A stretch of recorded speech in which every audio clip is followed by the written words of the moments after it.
All right, guys, just gonna be a quick one for us.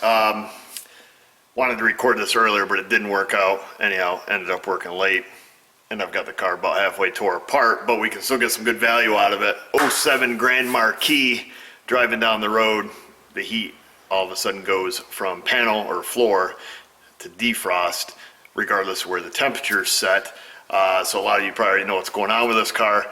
That was kind of a common issue on vacuum controlled systems. It can be a couple different things. So even though this is an '07, 10-year-old car, Ford used these vacuum controlled systems forever. I don't know when they quit using them, but it has an electric actuator that controls the temperature blend door, all the mode doors, recirculation, panel, floor, defrost, all those are done with vacuum actuators along with the park and brake.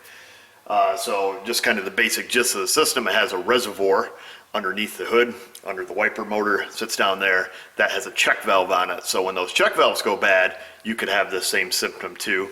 I'll show you how to test that. I still got some stuff hooked up in there.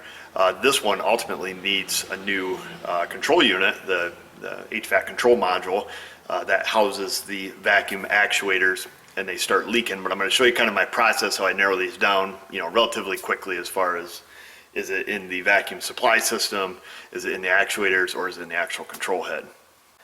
So I guess first thing first, I just bring my little handy vacuum gauge inside the car here.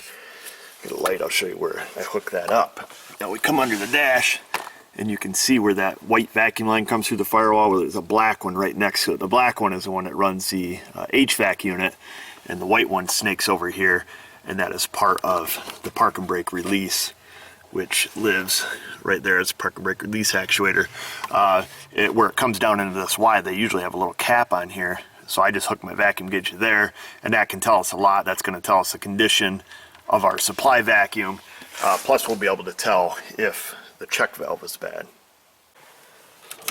Why on earth they use vacuum is beyond me, but so I'm going to take, I've already taken the little paddle nuts that hold our vacuum supply on. So our black one here is going to feed our control unit, and then the control unit is going to toggle the different solenoids to apply vacuum to whichever actuator these go to. Not really concerned about them at the moment. What we are concerned with is, I'll stick this up in here. I'm just going to hold my finger over it.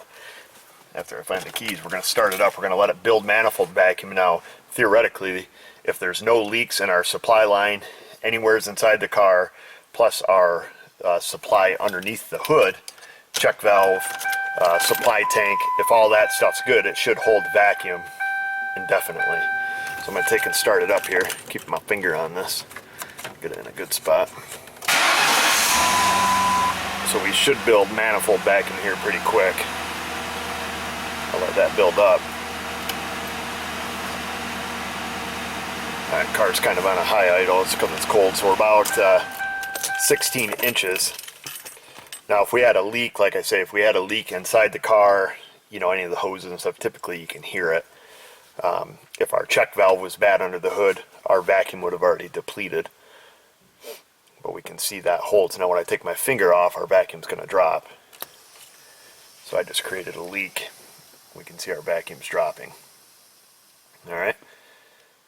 So what you can do at this point, now this car is not too difficult to diagnose. With this plugged in, all the functions work, obviously. But the problem is, like I say, going up a hill, start going up a grade, you'll watch our vacuum will drop right off unless you have it in the defrost mode, which in that case, none of the solenoids are actuated. So what you can do, I'm going to get this right out of our way, we can just use a little hand pump. And if you're wondering, do I have a leak in, one of the other spaghetti lines, or is there an actuator that's bad, you can take just a vacuum pump, and we'll just tap into each one of these, and we'll build them up with vacuum. And this is moving one of the blend doors, and we'll just hold that vacuum there, and then that gauge should hold indefinitely. So that one's holding good. Take that out, that actuator goes back to its position, and then just go to the next one. I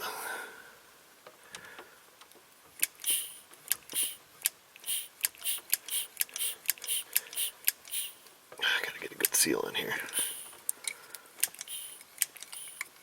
There we go. So we'll hold that one, and you kind of see the process. You do all of them except the black one. Then that one holds, and then so on and so forth, and go right down through. You just got to make sure you have a good seal on your vacuum pump. And some of these actuators have quite a bit of volume, so it takes a second for them to move.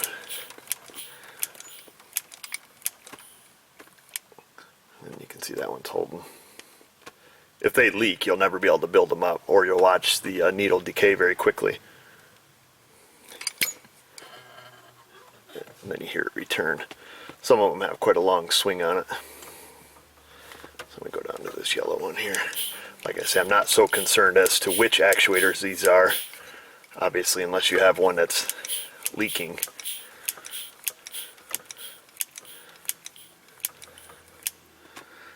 Then hold that one. Then you can hear it change. And that one's good. So that quick little test right there, you can say, you know, all my hoses are good. Now, if we were pumping any of them up, we would have to see, you know, where's the blue one go, where's the white one go, you know, which actuator, you know, do these run. In this case, like I say, we know our vacuum system's good, we know our tank's good, our check valve's good, everything is good, except our control unit, which our leak has to be internal. So when we hook this back up, I don't know if you guys are going to be able to hear it.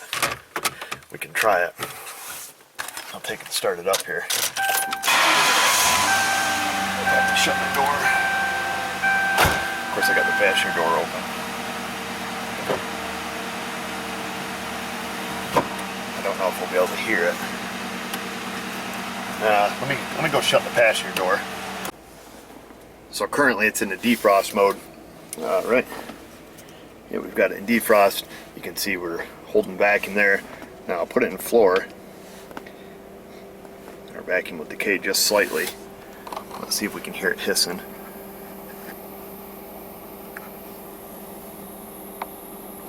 You guys can hear that slight hiss. I'll put it back in defrost and that hissing should stop. Alright, now I'll go back to floor. Get that hissing sound. It's really, really faint. So they're pretty quick and easy to diagnose, or at least you know, get your head stuffed down the right funnel so you know where what direction you're going with the diag. Of course, these can be a little bit more complicated than what this one is. You know, you start getting electrical faults with it. But everything works, you know, it changes modes and everything fine, the hot to cold, all that stuff works. I think I put a actuator in this thing not too awful long ago for the heat. So we've got a reman unit here. Have to pull the tape off it. So they put that stuff on there to prevent some Joe Schmo from, you know, plugging it in just to try it. So make sure you figure it out before you buy it, because these little suckers are expensive. So we'll get her plugged back in here. We'll plug our vacuum hoses back in. Now there are, like I say, there are a couple, I don't know what they call them, pail nuts or bucket head nuts. These little tin nuts that go over it, and they kind of just grind their own threads on the way down.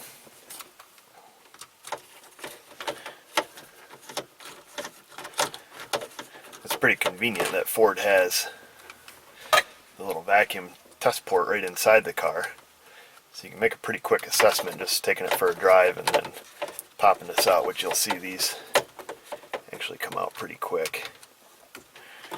So we'll make sure that's in there like that. Stick that up here. We'll take and fire it up now. Alright, it turns on, that's a good thing.